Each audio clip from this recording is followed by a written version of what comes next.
In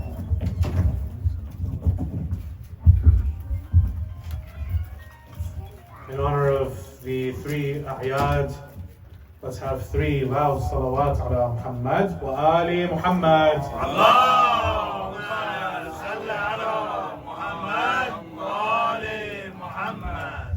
Allahumma salli ala Muhammad wa ali Muhammad. Allahumma salli ala Muhammad wa ali Muhammad. Al-Fatiha.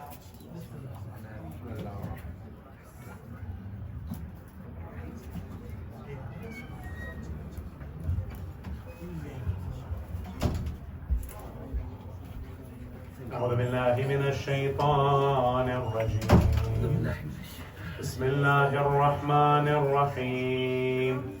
والحمد لله رب العالمين بارئ الخلائق أجمعين باعث الأنبياء والمرسلين ثم الصلاة والسلام على أشرف الأنبياء وخاتم الأنبياء والمرسلين حبيب إله العالمين أبي القاسم محمد. اللهم صل على محمد وآل محمد وعلى آله الطيبين الطاهرين الذين أذهب الله عنهم الرجس وطهرهم تطهيرا. اللهم صل على محمد وآل محمد واللعنة الدائمة على أعدائهم إلى قيامة يوم الدين. أما بعد، يقول الله في محكم كتابه وقرآنه المجيد وقوله الحق: أعوذ بالله من الشيطان الرجيم. بسم الله الرحمن الرحيم. إنما يريد الله ليذهب عنكم الرجس أهل البيت ويطهركم تطهيرا. اللهم صل على محمد وآل محمد. Enlighten your hearts and this majlis with a loud salawat ala Muhammad.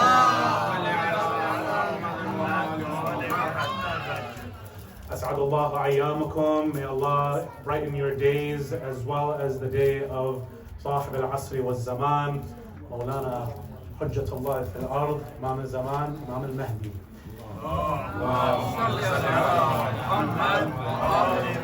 For these three Eids that Allah subhanahu wa ta'ala has blessed us with, and for us to see once again in our lifetimes the births of Imam Hussain, Imam Zainul Abidin, and Abu Fadl Abbas alayhim salam. We as Shi'as, of course, see these personalities in a different light than the rest of the world sees them. Many times we are asked by either our brothers in faith or our equals in humanity, as Imam Ali alayhi salam calls them in Nahj al-Balagha, why do you prioritize these figures above all else?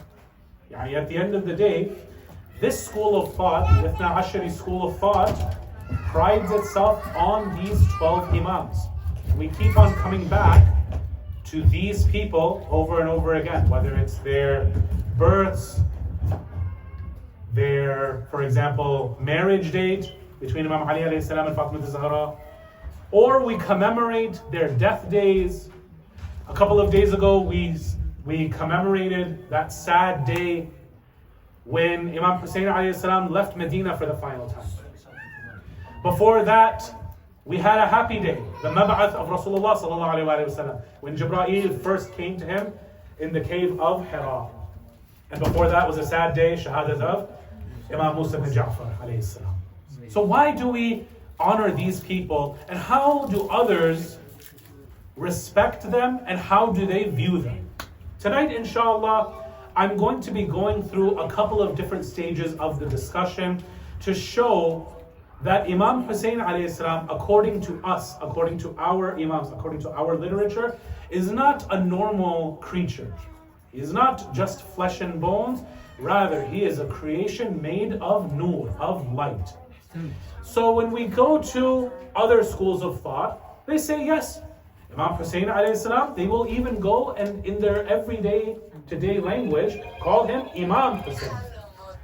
Let's take a moment to say salawat and silence our phones, inshallah.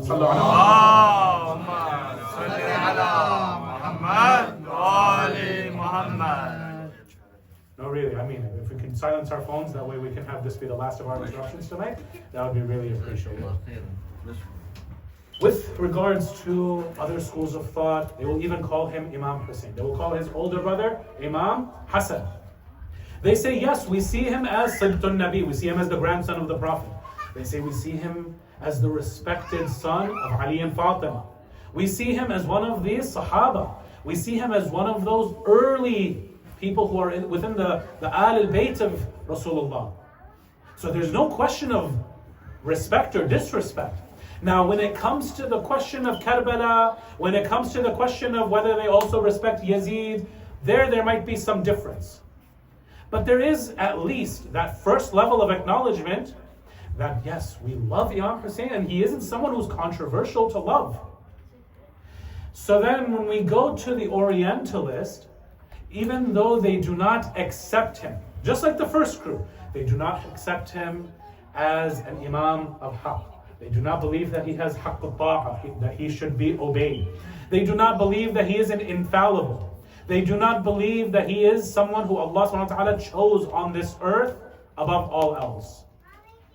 They, however, and this is from many different communities, many different ethnicities, they, however, recognize that Imam Hussain alayhi salam was an inspirational revolutionary bar none. Just last month in this country, probably most of you, if you weren't working for the government, you didn't even notice that this was a day off. But there is a man who this country reveres for helping to get civil rights on its feet. And that's Dr. Martin Luther King Jr. When you look at the life of Martin Luther King Jr., he says, I learned how to protest non-violently from one man, Mahatma Gandhi. Mahatma Gandhi in India, just a few decades prior, also did the same thing when he was trying to kick out the British. And when he, in his works, talks about Imam Hussain alayhi salam, he says, this is the man who I learned everything from. And he says that if Hussain, with his 72, if he could basically expel the beliefs of the Umayyads and he could restore Islam, then I will try to go and get my similar band of people so that we can kick out the British. Sallu ala Muhammad wa ala Muhammad.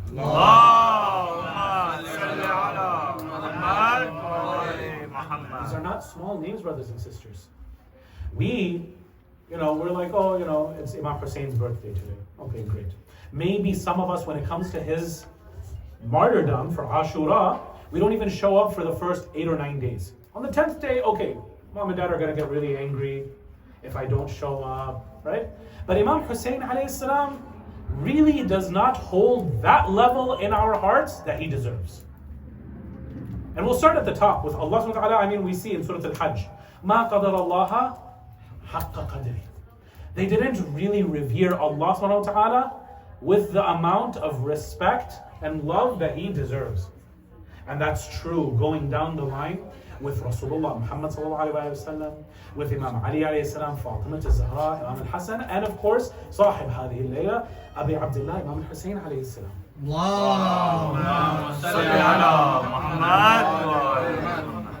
Imam Hussain alayhi salam, as I mentioned at the outside, is not someone who is just flesh and bones. He has an existence that precedes this existence, right? We of course do too, at a smaller level, right? We were also there in Alam al-Dhar, at the realm of the particles.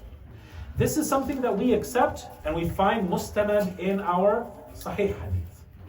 But Imam Hussain alayhi salam goes even farther back. He's even more ancient. So, inshallah tonight, I would like to go and take you through the discussion in 3 or 4 steps, depending on how far we get in time. The first step is going to be Imam Hussain alayhi salam before Adam alayhi salam. The second is going to be Imam Hussain at the time of Adam. The third is going to be Imam Hussain alayhi salam after the time of Adam.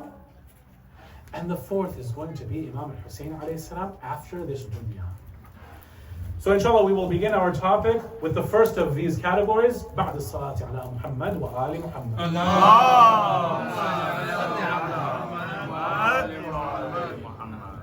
And when we look at the first category, Imam Hussain alayhi salam before Adam, okay, who are we going to be able to find this kind of information of it? This isn't going to be found in Encyclopedia Britannica.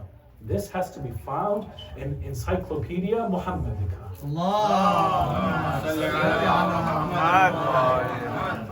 When you look at even the other school of thought, he says, I was a prophet while Adam was between water and clay. I was already a prophet since then. So this should not be a surprise to either school of thought. That when in our school of thought, Rasulullah sits down with his uncle Abbas ibn Abdul Muttalib, and he says, we were created before the samawat and the ard were created. There was no samawat, there were no arween, there was no jannah, there was no nar, there was not even an arsh of Allah in existence. Allah subhanahu wa ta'ala first, he says, created my light, the nur of Muhammad sallallahu alayhi wa alihi wa sallam.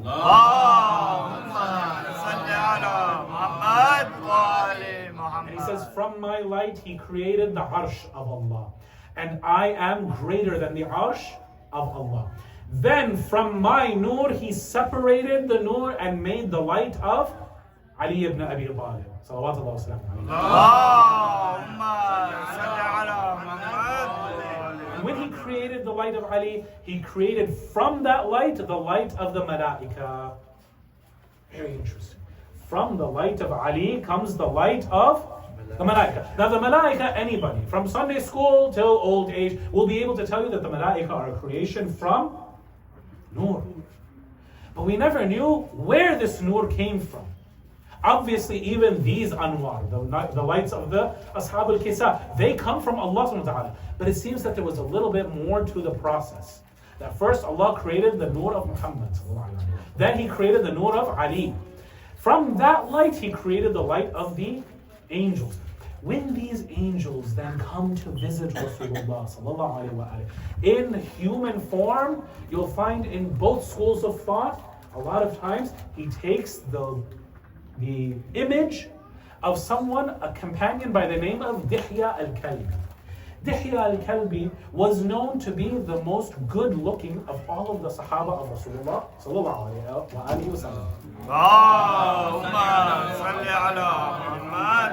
Jibreel is known at whichever time he comes, he takes the surah, the tasweer of the most good-looking person at that time. And so sometimes people would be like, wait, I thought Dihya was over there. I thought he was in this other city. I thought he was back at home. How am I seeing Dihya here next to Rasulullah? And so you will find Rasulullah himself saying that this is actually Jibreel. So then is it such a hard thing to accept if once upon a time Jibreel also came looking like Imam Ali alayhi salam? Imam Ali alayhi salam, the one who is the progenitor of the nur of the malaika. If Jibreel comes to look like that master one time, is that such a hard thing to accept? Where does this happen? Who can help me? Where does Jibreel take the image of Ali ibn Abi Talib? It's none other than in the Mi'raj. Yes. And there's especially an angel over there that Jibreel says that when we miss Abu Turab, when we miss Ali ibn Abi Talib, then we come and look at this angel because Allah has fixed his image to be the same image as Imam Ali ibn Abi Talib. So, Imam Ali alayhi salam, from his nur, you get the nur of the malaika. Then Allah says, from his nur, Allah separated the nur and created the nur of Fatima al-Zahra. Allahumma salli ala Muhammad wa ali Muhammad. From the nur of Fatima is the creation of the skies and the earth. And Rasulullah says to Abbas ibn Abdul Muttalib that Ali alayhi salam is greater than the angels. Just like how he said that I am greater than the Arsh. Fatima Al-Zahra is greater than the Samawat and the Ard. Then he says, and for this one, I want your loudest of salawats. And then he created from the light of Fatima and Ali, Hassan and Hussain. Allahumma salli ala Muhammad wa ali Muhammad. From the nur of Hassan, he created the Shams and Qamar, the sun and the moon. And Al-Hassan is greater than the sun and the moon. And from the light of Hussain, he created the nur of Jannah and the nur of the Hur al-Ain. And he is greater than Jannah and greater than the Hur al-Ain. Allahumma salli ala Muhammad wa ali Muhammad. So this is how we see the first instantiation of these five holy personalities in their core of existence. How did they first come to exist? This is not the first time that they came to exist when they were born in this world. No, they go way, way back. Allah subhanahu wa ta'ala created them before anything else. From their light He created all else. And we saw that as well when the dear brother recited Hadith al-Kisa. That because of you and because of the love of you, I created all things in existence. Sallu ala Muhammad wa ali Muhammad.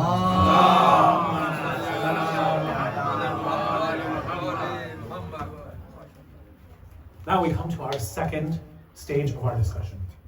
So we already went through before Adam. Yes? Now we're going to go to the part of the discussion of during Adam. When Allah subhanahu wa ta'ala says to the malaika, وَإِذْ قُلْنَا لِلْمَلَائِكَةِ يُسْجُدُوا لِآدَمَ فَسَجَدَ إِلَّا إِبْلِيسَ. We here see a riwayah from Allama al-Majlisi, Allah maqama, in Bihar al-Anwar, where he quotes from Imam Zain al-Abidin alayhi salam, that when the malaika bowed down to Adam alayhi salam, there was a nur coming from his back. Not from his forehead, not from his chest, from his back.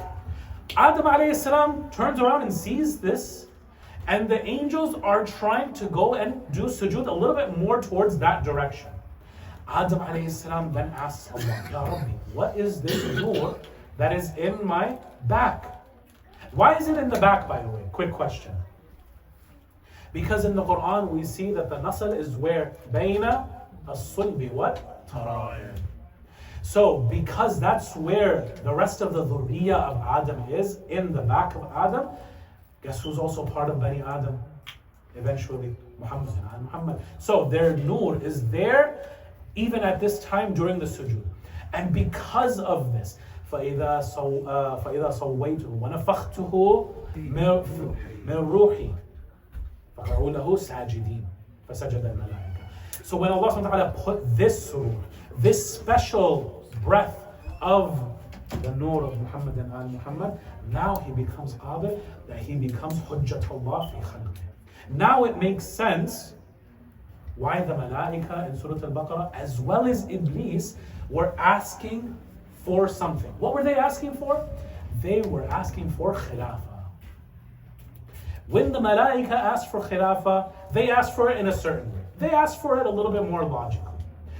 وَإِذْ قُلْنَا لِلْمَلَائِكَةِ وَإِذْ قَالَ رَبُّكَ لِلْمَلَائِكَةِ إِنِّي جَاعِلٌ فِي الْأَرْضِ خَلِيفَةً قالوا أتجعل فيها من يفسد فيها ويسفك فيها الدماء ونحن نسبح بحمدك ونقدس لك قال إني أعلم ما لا تعلمون. So they go and say, Ya Allah, you want to go and put this creature in charge of the earth while we are here doing your praise, sanctifying you, praising you, doing tahmeed, tasbih, taqdees, all of these beautiful things. We're here night and day, day and night, all the time here for you. Why don't you put us in charge over here? In quote unquote parentheses. Yes? They're trying to put forward their credentials. If the boss goes and looks over you and hires some teenager at your company, they're going to be like, boss, I've been here for 5 years.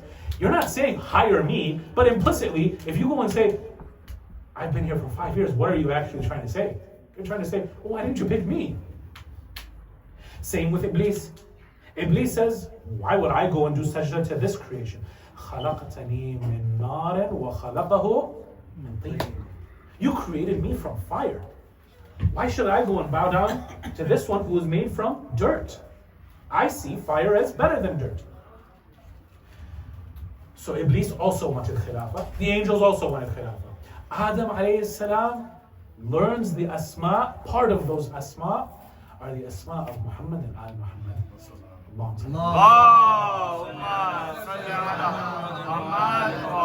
Part of his dhurriya is, of course, these same Ahlul Bayt. And so when the angels do sujood towards Adam, Adam looks towards his back. He sees this light shining from his back. Imam Zain al-Abidin alayhi salam says, then Adam asks Allah, what is this light? He says, Adam, let this light go. So the light goes, climbs all the way up until it reaches the arsh. And until it finally reaches the head of the arsh, it stays at the head of the arsh, and then it breaks up into the lights, and then it looks like it starts to take the form, the pictures of Muhammad and Al Muhammad.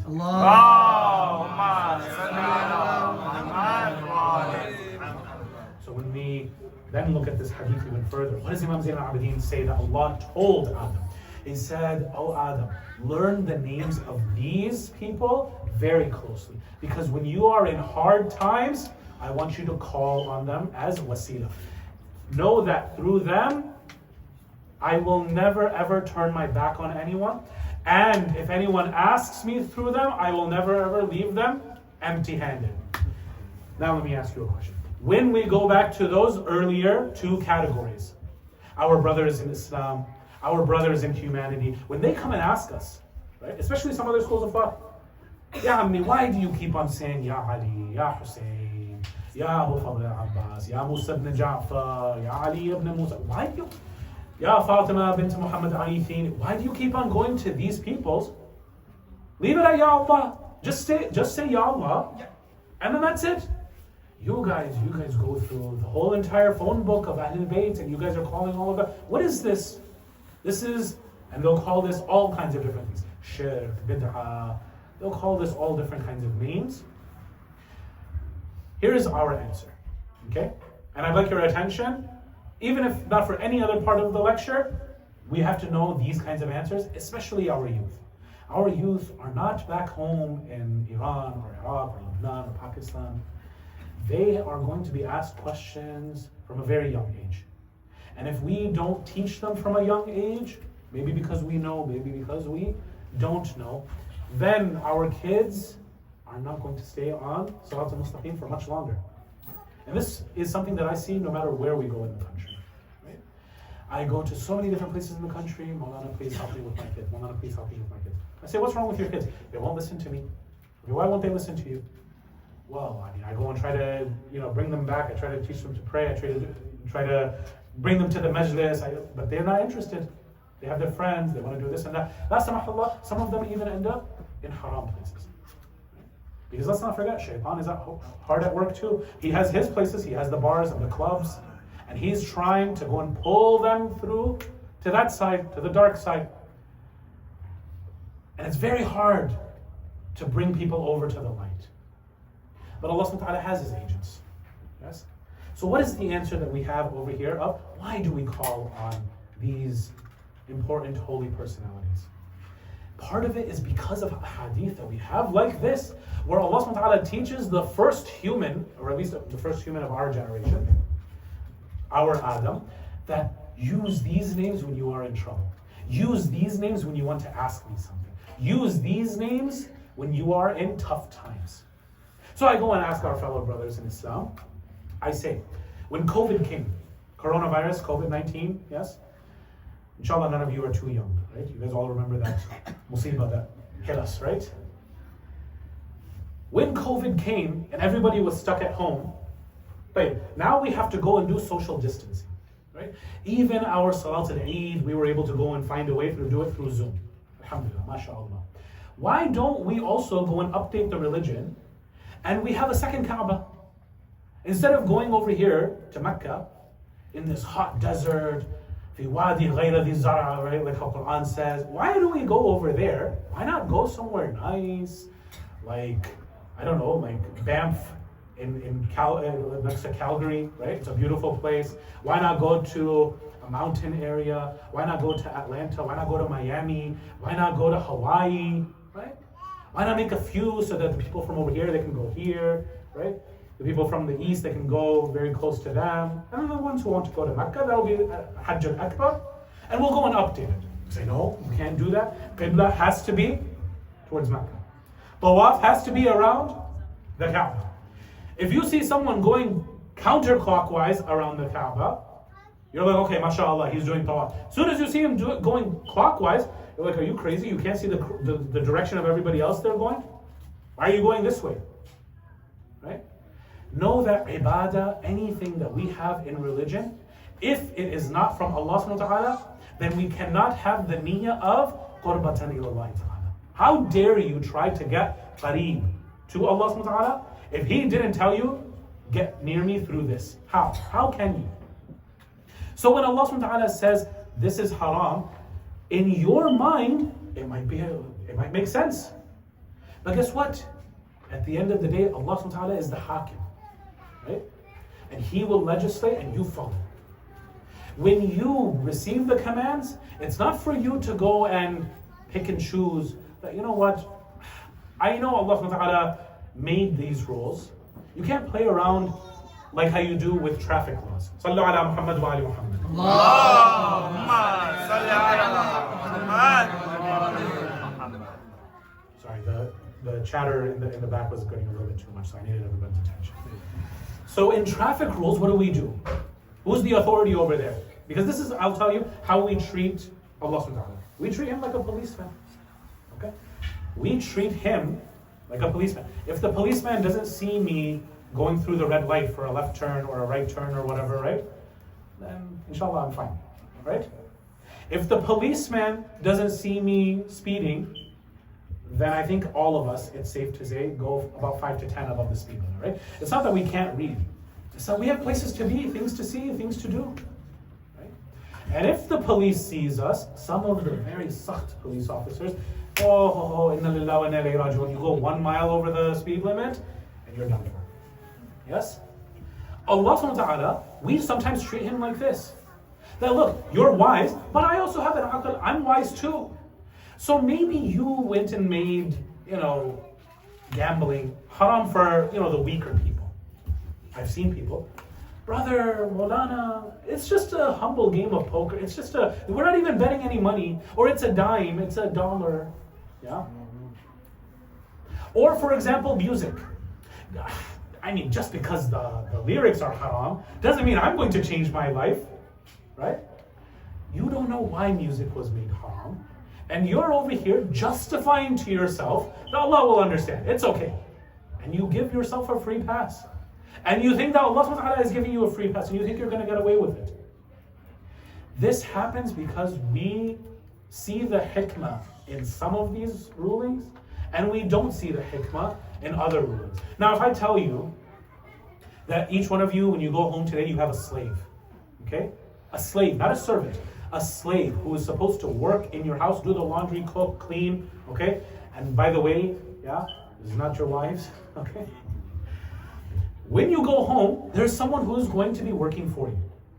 When you go and tell this slave, hey, I want you to go and pick up medicine for me, for me, from XYZ department store, from the pharmacy, and I want you to come back and I need it by this time. If he starts asking you why, do you have the right to go and punish him? If you go and explain why. My dear brother recited Surah Yusuf at the very outset of this surah, right? In Surah Yusuf, Yusuf alayhi salam is practically the king of Misr. And yet still, when he's putting the money of the brothers, the first time they come, back into their satchels, he's explaining to them so that they know that I gave it back to them, لَعَلَّهُمْ يَرْجِعُونَ, so that they come back, right? Yusuf, you rule all of Egypt. You probably rule a couple of countries around Egypt by now because of how indebted everyone is during this famine. Why are you explaining to your servants? Because I'm trying to train them. Allah subhanahu wa ta'ala, yes, He is trying to train us. But not everything has an explanation. And guess what? We don't need an explanation. In the Quran, we are told what our words are, what our taklif is. And what's that? سَمِعْنَا وَأَطَعْنَا. I hear and I obey. We hear and we obey. Imam Hussain, and inshallah we'll talk about this a little bit more tomorrow night, when we're talking about his brother Abu Fadl al-Abbas and Imam Sajjad alayhi salam, that when the command of the Imam comes, you turn off your brain and you obey. We'll talk about that tomorrow night. But for now, Imam Hussain alayhi salam is that representative of Allah subhanahu wa ta'ala who we do have to obey. Okay? Allah subhanahu wa ta'ala has made it clear implicitly throughout the life of Rasulullah as well as explicitly throughout the life of Rasulullah that after me there will be 12. After me, right? You follow my family. Right? Or for example, I am about to leave 2 weighty things behind me, Quran and my Itra, Ahlul Bayt. There are so many of these different sources that we find. But coming back to Adam alayhi salam, we see that the light goes all the way up to the Arsh, it separates and becomes the images of these 14 Ma'soomeen. And Imam Zain al-Abidin says that Allah subhanahu wa ta'ala tells Adam, use these personalities when times get tough for you. So when Allah subhanahu wa ta'ala tells us to do this, are we doing anything outside of what Allah subhanahu wa ta'ala has legislated or no? No, we're not. Why can't I, for example, right now, I go and say, okay, look, COVID happened. Allah subhanahu wa ta'ala is in the east and He's in the west. I'll go and pray a different way. I don't have to go and pray towards Mecca. I don't have to pray towards the Qibla.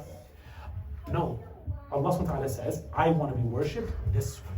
And we'll use another story from Adam alayhi salam's time as well. Iblis, according to our riwayat, comes back to Allah after he does not do the sujood. And what does he say?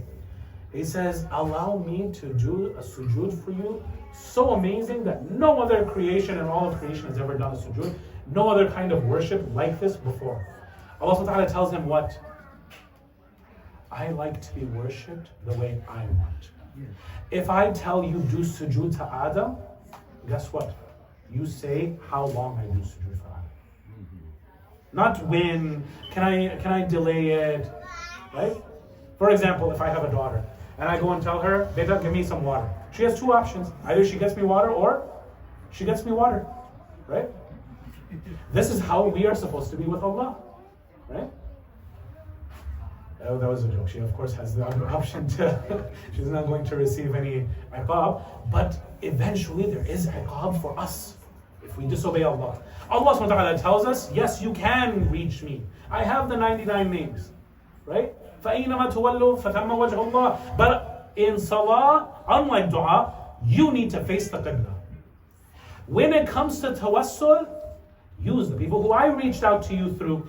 If I reached out to you through Musa ibn Imran, if I reached out to you through Isa ibn Maryam, if I reached out to you through Muhammad ibn Abdullah salawatullah wa salamu alayhi. Allahumma salli ala Muhammad wa ali Muhammad. And know that I used them because they are the closest people to me on this earth. They are the purest people on this earth. And so therefore, when you ask them to do dua for you, when you ask them to give you some help from their power, when you ask me using their names, then know that I do not turn anyone away and I do not turn my back on anyone who uses their names. Sallallahu alaihi Muhammad. Allahumma salli ala Muhammad wa ali Muhammad. If, however, Allah subhanahu wa ta'ala told me, I want you to not use Aba Abdullah. Rasulullah told me, I don't want you to use Imam Hussain. Then I say, look, Imam Hussain, as much as I love you, ala ra'si, okay, wa ala aini, I love you, but I'm not going to use you. Why? Because I have the evidence that shows me Allah subhanahu wa ta'ala doesn't want me to go through Imam Hussain. But because Allah subhanahu wa ta'ala loves it when I go through Imam Hussain. I want to please Allah. If my wife tells me, look, I like flowers, but I don't like red flowers. I like pink flowers. Okay? Number one, I'm definitely not going to go and ask her why, because I know the consequences of that, yes? Number two, if I still bring her red flowers, right? And I say, I know better than you. Valentine's Day, which by the way, brothers, it's coming up, inshallah, right? Inshallah, you guys can start preparing from now. When you go and give her the flowers she wants, she appreciates that you remembered, that you did things the way that I want. Yes? So if we understand this, hopefully, I'm looking at the brothers right now. The sisters, they don't even need to be here. You guys can go home. When we understand these in our day-to-day lives, then why don't we understand that this is how Allah wants us to come to Him?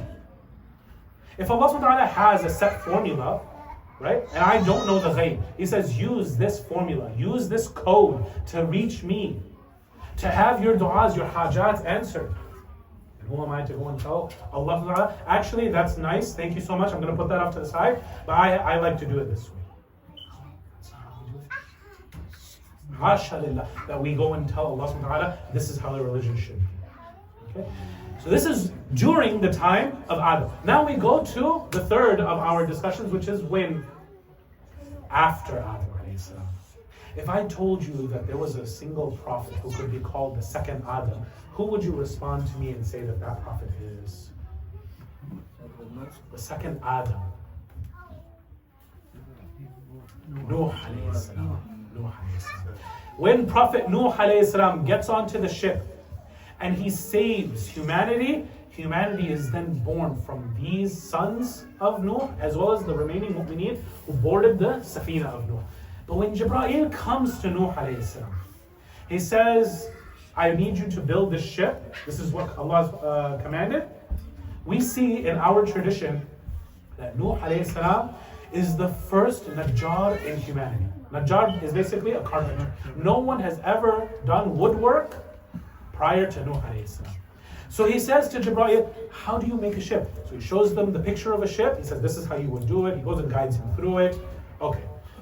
Then he says, you're going to need to go and make a tabut on the ship, a chest. And in this, you're going to put 5 planks. On these are going to be 5 names. Says, okay. It gets to that final point, and these 5 names happen to be the names of Muhammad, Ali, Hassan, Hussain, and Fatima Al-Zahra, salawatullah wa salam alayha.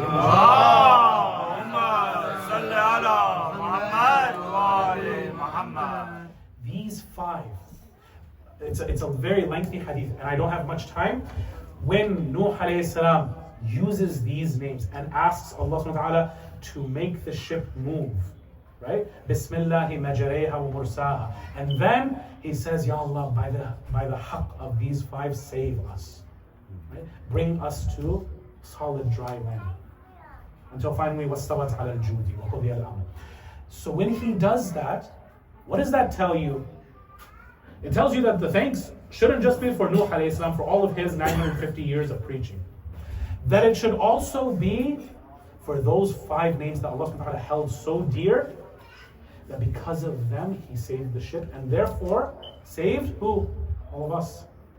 Had it not then been for these ashab al-kisa, for these 5, we all would have been shay'an nasyan mansiya, as Quran says in Surah Al-Maryam. We would become forgotten, never even remembered things at all. The fact that we are here today, we owe, all of us, and anybody who's listening to this lecture throughout time, all of us owe these 5. And on this night, Sahib Hadhi al-Layla, Imam Hussain alayhi salam, our deepest gratitude and thanks. That because he went and asked Allah subhanahu wa ta'ala, right, on Nuh's behalf, that's why the Safina of Nuh worked. Doesn't Imam Hussain alayhi salam himself say, Ana Safinatun Najat, that I am the ship of salvation? Yes? He saved us already once before. He'll save us again, inshallah, on Yawm al-Qiyamah. Before I get to Yawm al-Qiyamah, look at on the night when Imam Hussain alayhi salam is born. Jibreel comes from the 7th sky down to the 1st sky. And he says, Men mithli, who is like me? I have been able to rock the cradle of Imam Hussain. He doesn't brag about, oh, look at me, I am Amina Wahyillah. He doesn't say, look, I am the one who brought down the Torah and the Injil. He says, I am the one who was the khadim of Imam Hussain alayhi salatu wasalam. He says, I was there for this master of the universe, for this master over creation. Didn't we say that his father's light, Imam Ali's light, is who create or where the creation of the angels started from? These imams, these personalities of Ahlul Bayt, they're not like normal human beings. Now that doesn't mean that we start making them gods or demigods, but we respect them. How Allah subhanahu wa ta'ala respects them? When Imam Hussain alayhi salam is very young, he's about 3-4 years old, Rasulullah sallallahu alayhi wa sallam receives a Christian. This Christian comes and says, please, I'm an old man, I've had many different wives throughout my life, as well as many different slave women, and I cannot for the life of me have kids. Please, you seem to be a prophet of God. I will believe if your du'as become true and I am able to have kids. Now he's an old man. This isn't something hard for Allah. Allah subhanahu wa ta'ala gave Ibrahim when he was old. He gave Zakaria when he was old. So now the question is, will Muhammad sallallahu alayhi wa sallam, his nubuwwah become thabit to this Christian? What does Rasulullah interestingly say? He says, you see that 3 or 4-year-old boy over there playing in my masjid? Go and ask him. The Christian is kind of astounding. It's like a 3, 4-year-old boy. Nevertheless, he goes and asks him. Imam Hussain alayhi salam sits down in front of him and he says, your grandfather asked me to come and ask you for a son. Imam Hussain alayhi salam, after a little while, he goes and starts looking at him weirdly. He's like, okay, you can get up, you can go. I prayed and Allah will give you one son. He's like, you didn't even pray. You didn't lift up your hands. There was no show of praying or anything. He says, you can get up. Allah's giving you 2. Get up already. 3, 4, 5. He doesn't get up until Imam Hussain alayhi salam says, Allah will bless you with 9 sons. These 9 sons are from the barakah of Imam Hussain alayhi salam.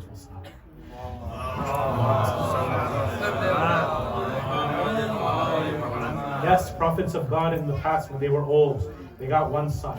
They got the bishara of a grandson. They had their progeny promised to them. With Imam Hussain alayhi salam, with this prophet, 9 sons all at once to an ajuz old man. Yes? This is the Bab al-Hawaj that we, inshallah, tonight come to with our hajat. And finally, the 4th marhala, the 4th station of this discussion is in the akhirah. Imam Hussain alayhi salam, we ask him in the qabr to come and help us in those times of our need. When that dhiq al-qabr, when that qabr is squeezing in on us, for Imam Hussain alayhi salam to come and stop the angels and say that Allah subhanahu wa ta'ala has ordered you to stop. Because Imam Hussain alayhi salam, it's the promise of Imam Hussain. Man zarani zurtu. Walau fin nari akhrajta. He says, if you visit me, I will visit you. Even if this person is in the fire, I will come and take this person out. On the day of judgment, brothers and sisters, each different member of Ahlul Bayt will have different stations.